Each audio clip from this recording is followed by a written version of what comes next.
Borbole quanta gente. Ho imparato una nuova parola ieri, volevo usarla oggi. Spero di averla fatto bene. I'm super excited to be here. Thank you for having me. My name is Angie Cucco, and I'm here today, sperando che potete anche capirmi un po' in inglese. I'm here to talk about how technology is rapidly changing our world. So I don't mean just our automotive world, but I mean the world in general. So in recent years, breakthroughs in artificial intelligence and machine learning are really changing the ways that we exist day to day, that we shop and do business. And in automotive, it's changing the way that we think about vehicles and the way that we buy cars and do maintenance. So I'd like to start by just showing you a short video from McKinsey that I think really expresses this well. Is it working?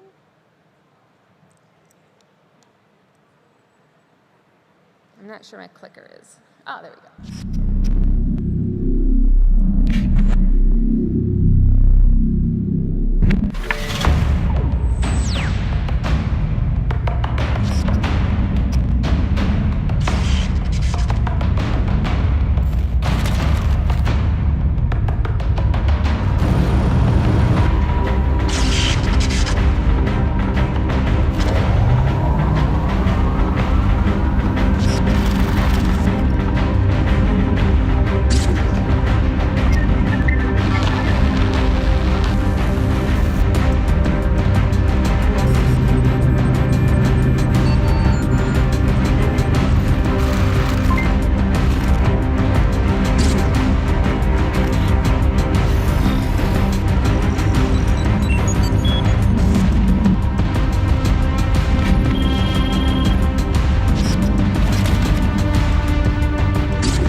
Fasten your seatbelts. Disruption is on its way. Disruption, la rottura, la spaccatura. It sounds scary, doesn't it? Like somebody's coming to ruin everything you've built, all of your plans. But without disruption, no positive change can come. Disruption leads to revolution. And if we can embrace revolution in society, we can certainly embrace it with technology. So think about disruption historically. Every disruption was really a revolution. So in the beginning, there was animal power, and this was manual power, human power. And then along came the Industrial Revolution, and it hugely disrupted the way that we did everything from farming to travel to accessing our worlds. So it was a true revolution. This was a true disruption. And then we had production automation. So this changed the way that we brought goods to market and really made things accessible to everybody, things like automobiles. And now we are on the cusp of the next great revolution. So artificial intelligence, or AI, is going to usher in the second industrial revolution, if you will. So where industrialization brought automated power to our tools, tasks, and processes, AI is bringing automated cognition, smartness, intelligence to our tools, tasks, and processes to make them more human. So that brings amazing possibilities to us as people in general. But why should we care in this room? Why is it important to us as automotive professionals? Because time is money. Il tempo è denaro. So this phrase has been around for a very long time, at least since 1748, which is when Benjamin Franklin wrote it in an essay called Advice to a Young Tradesman. But if it was true 300 years ago, it's especially true today, when technology has allowed us to multitask like never before.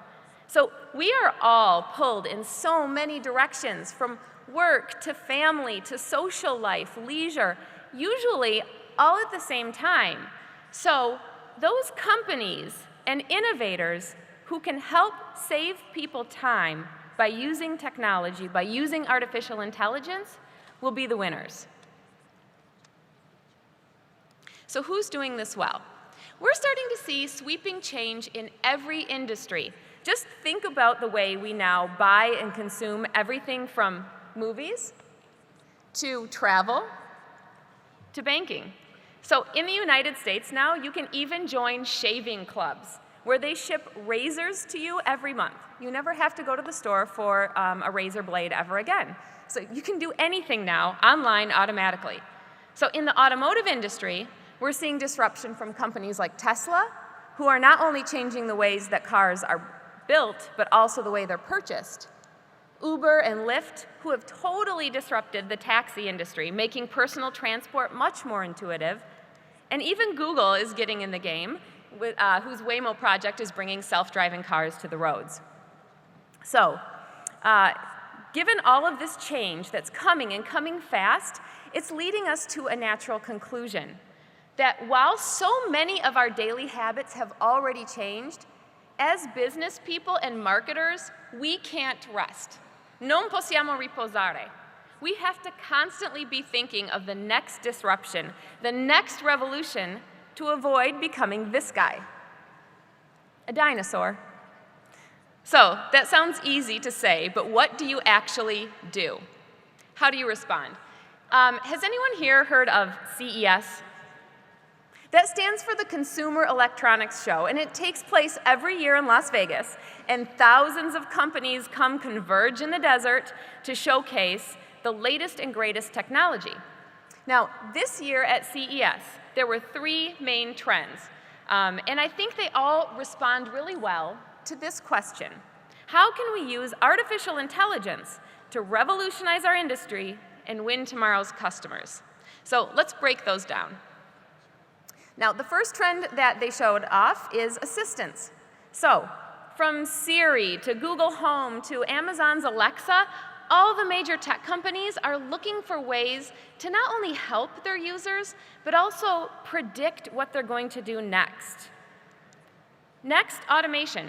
So this is kind of a funny example, but in Tokyo, there is now a 1 to 23 vending machine to person ratio.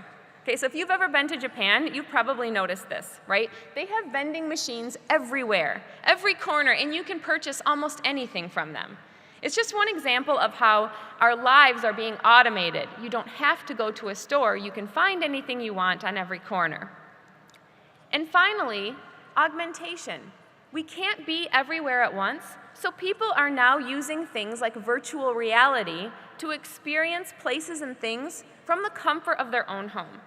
So these 3 trends, assistance, automation, and augmentation, all based on artificial intelligence, are transforming our world. So I'm going to show you some of what I think are the best innovations inside and outside of the auto industry. So we're going to start with assistance, but before I show you the innovators, I would just like to once more talk about why we should care in automotive. Why is it important to offer assistance?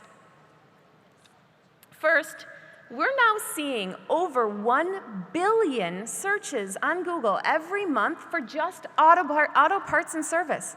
1 billion. So people are looking for help in this area, and they're going to Google expecting to find that help.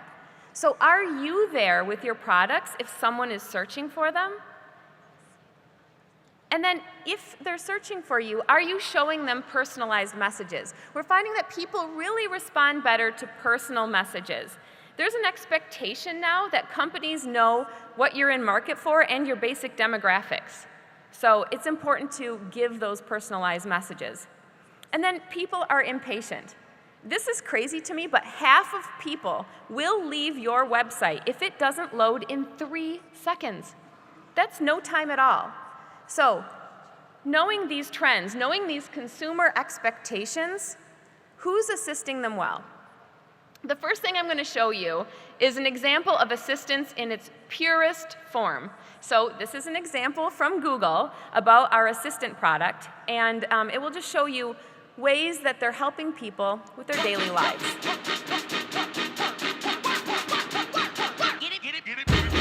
Okay, Google, show me the trailer for Angry Birds. How old is the Taj Mahal? Whoa, take me there. Here are some headlines. What's Picasso's full name? Pablo Diego Jose Francisco de Paula Juan Nepomuceno Maria de... You're on the fastest route. Play Laughing Owl. Okay, Google, tirar uma selfie. Oh my God, that's so messed up. Program. Hello? Show me my graduation photos. Post this on my blog. It's 29 degrees and clear. Your order has shipped. Here are your scores. So assistant products are making people's lives easier. But back in automotive, we're seeing a lot of really great products that are also helping people with their daily tasks. So one I want to show you is GM's Onstar Infotainment system. So GM has actually been working in assistance for some years now, and their Onstar system can help drivers with everything from directions to music to even accident assistance. But now they're partnering with IBM's Watson supercomputer. And the Watson supercomputer is able to layer on artificial intelligence into the OnStar system. So now GM can help drivers with much cooler tasks. They can do things like, say, you're going to run out of gas, find you the gas station, take you there, and allow you to pay for the gas before you arrive. They can recommend restaurants based on where they know you visited in the past, and they can even remind you that you need to pick up some milk if you're driving past a supermarket. So really great ways of helping people in their lives. And because I think this is so fantastic, I want to show you a couple of demos. So what you're looking at here is somebody's OnStar screen. Okay? So OnStar is going to tell the driver that she is going to run out of gas in about 20 minutes. So she chooses to click View More and get more information.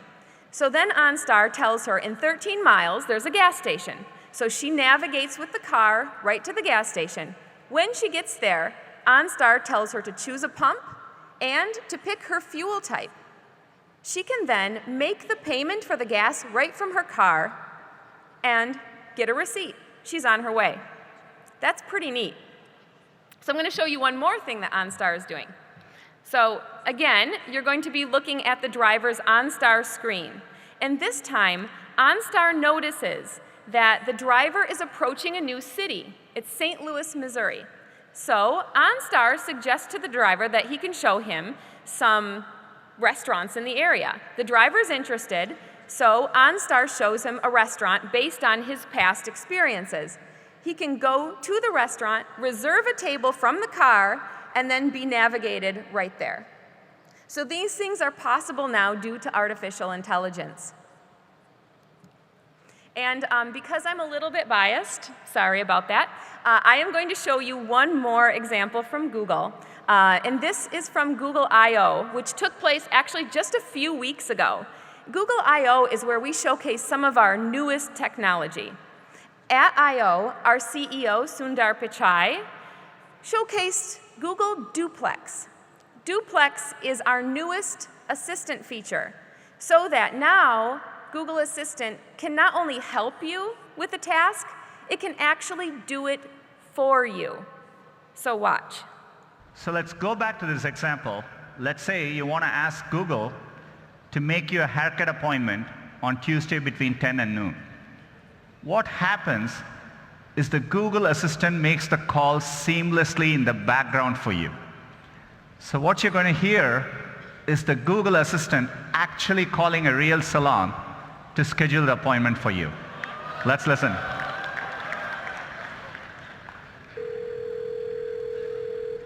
So how can I help you?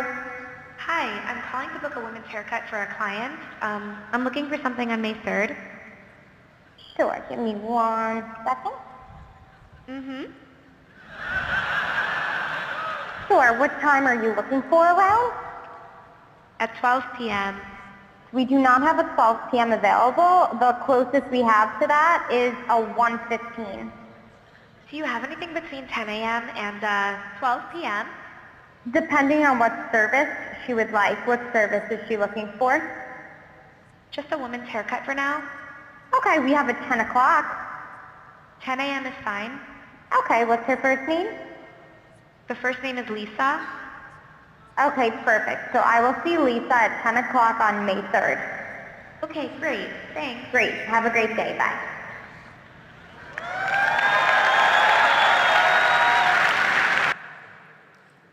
So, assistance is going to go much further than we've already expected it to go very soon.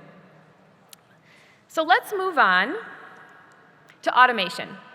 Now, automation has been around for a long time. It's nothing new. But when we layer in machine learning, we're able to automate processes we never thought we could before. So this should maybe be called intelligent automation. So, why do we care again? Why should we want to automate and speed up a world that already feels a little bit too fast? All of the major research is showing that people still expect life to be faster and easier. So, Capgemini did a study that shows 75% of people would buy a car online if offered the choice.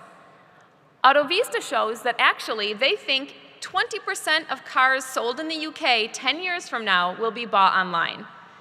And Hedges & Company predicts that this year alone, the online parts industry is going to top $10 billion. So people are looking for life to get easier, faster, and online. So who's doing this well? The first example I want to show you is about news, getting your news. Now, you can still buy a newspaper. You can go to the edicola and pick up La Stampa, and it takes a little bit of planning, right? You have to go to the edicola. You have to make sure you have cash on you. Then you have to carry around a big, bulky newspaper, and to read it, it's large. You get ink on your fingers. So most people are starting now to read the news online, on their phones, and that can be automated. So what you see here is CNN's breaking news bot. You can connect with CNN via Facebook Messenger, and they will send you news stories as they're happening before you ask for it. You can also tell CNN what you're interested in to get more targeted news, and you can search for particular articles. So this is a good example of both assistance and automation. Now, we're also seeing a lot of automation in the new smart homes. And I don't know if any of you have smart home features, but you can now wire your home to automate everything from the lights to temperature to audio and video.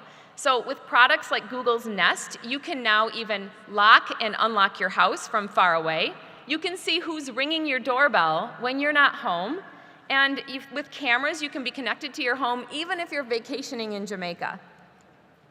Now, the food and beverage industry is one where we're seeing a lot of creative automation. Because of rising prices and hiring workers and also changing consumer expectations, food, particularly fast food, is where we're seeing a lot of innovation. So, for instance, McDonald's has introduced kiosks to 20,000 of their restaurants. So you can now order via a touch screen and have the food automatically delivered to your table. So I've actually seen these as I've traveled through Schiphol Airport in Amsterdam. And an airport, if you think about it, is a great place to have automated kiosks because maybe someone doesn't speak the local language, so seeing a photo and clicking a screen is easier. Starbucks is also getting in on this game. They have a mobile app that allows you to choose your coffee and pay for it before you get to the store. So when you arrive to your Starbucks, you grab your coffee and go. And Domino's Pizza is one of those companies that is always on the cutting edge of technology. They always want to find a more creative way to bring your pizza to you. So here in Europe, they have introduced the pizza robot. You can order a pizza from your phone, and then it will drive to you automatically with this Pizza Box, which is actually a robot that will drive down the city streets. Now, they took this a step further a couple of years ago. In New Zealand, they decided to experiment with flying pizzas to you by drone.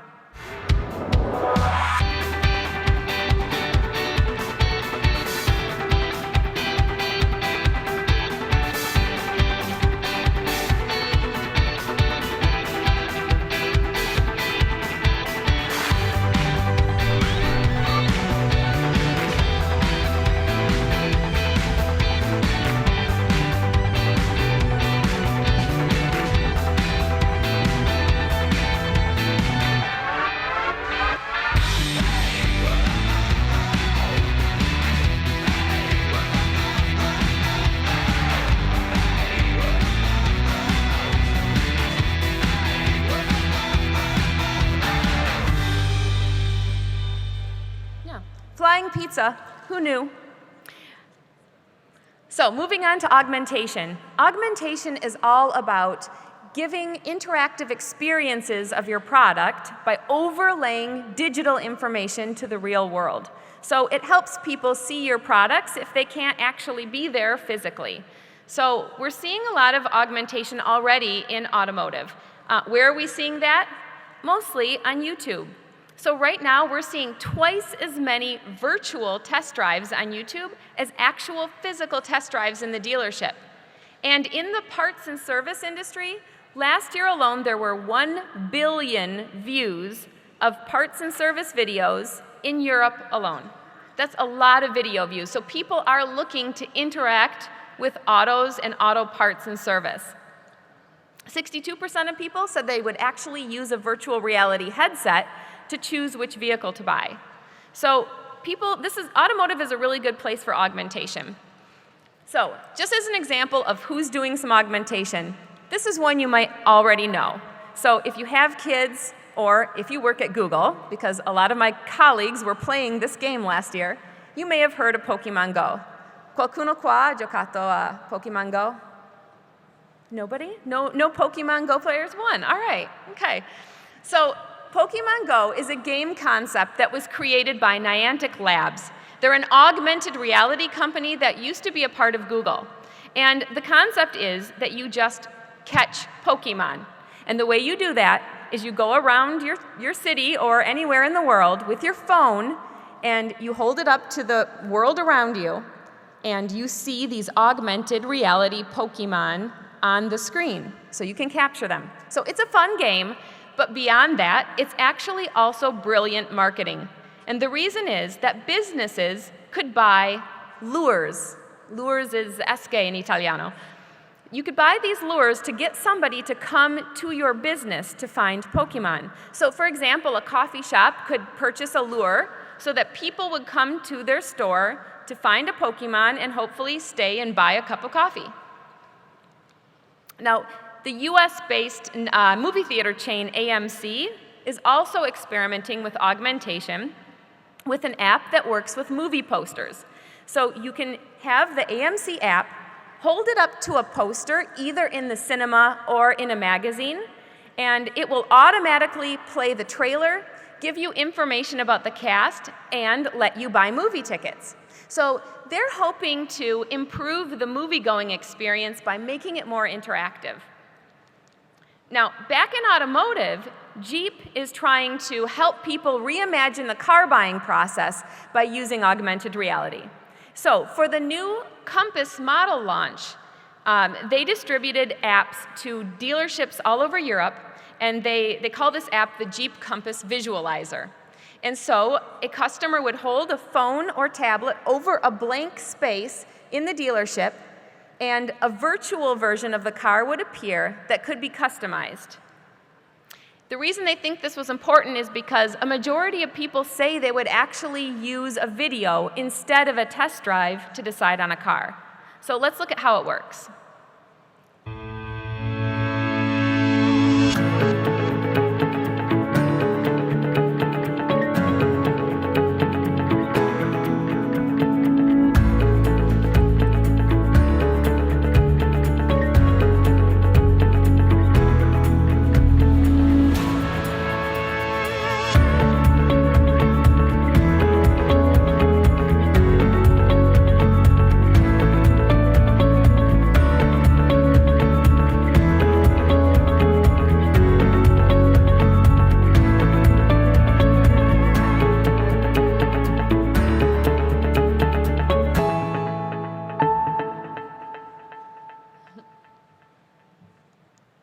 Okay, this is all fun, exciting, cutting-edge, high-tech stuff.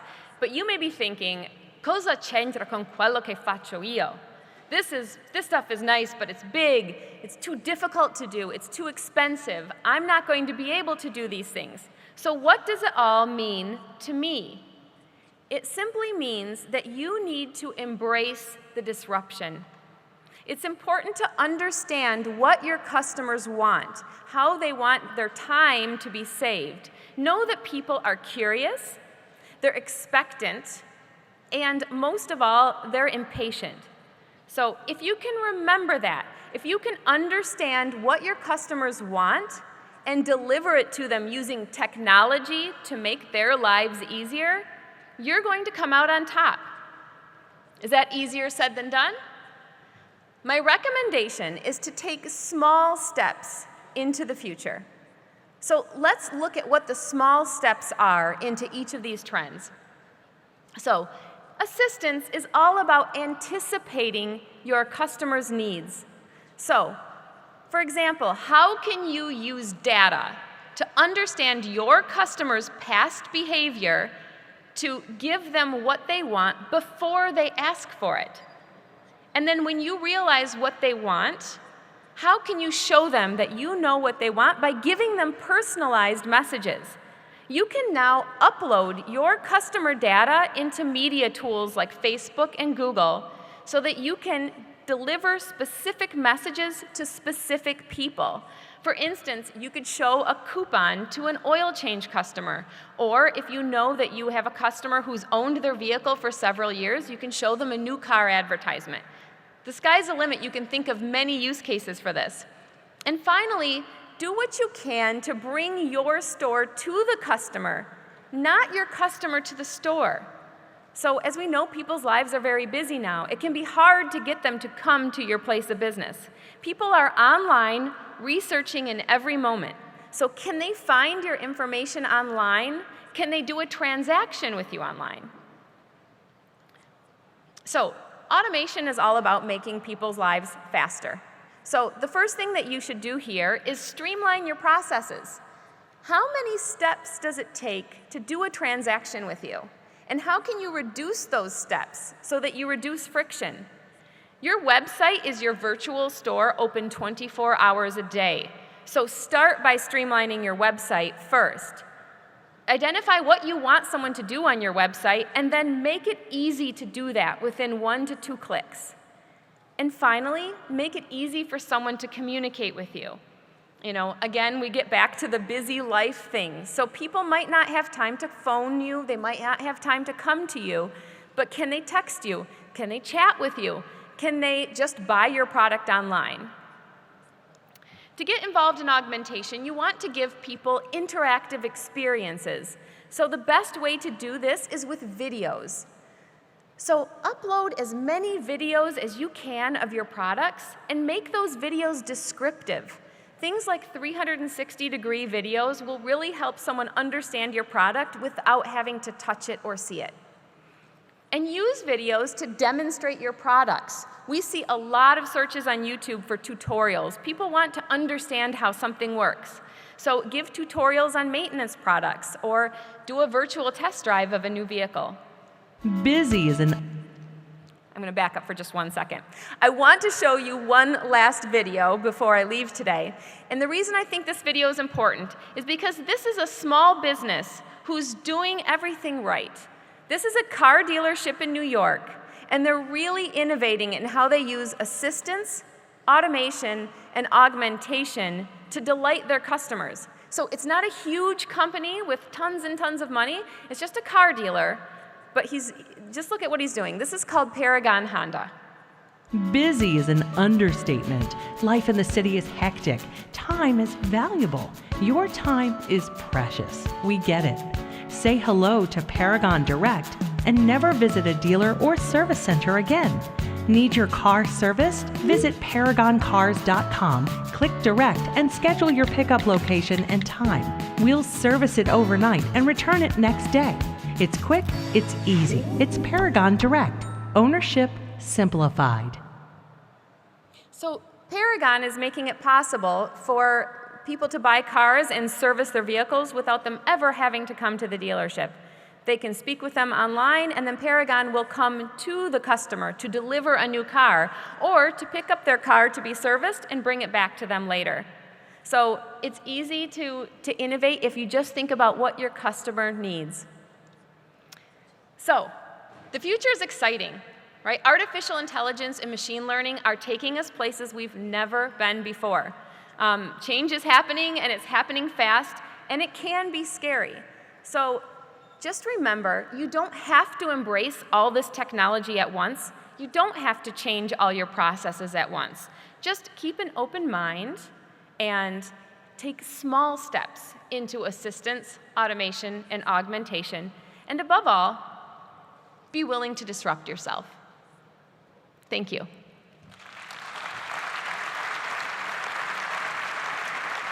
Oh.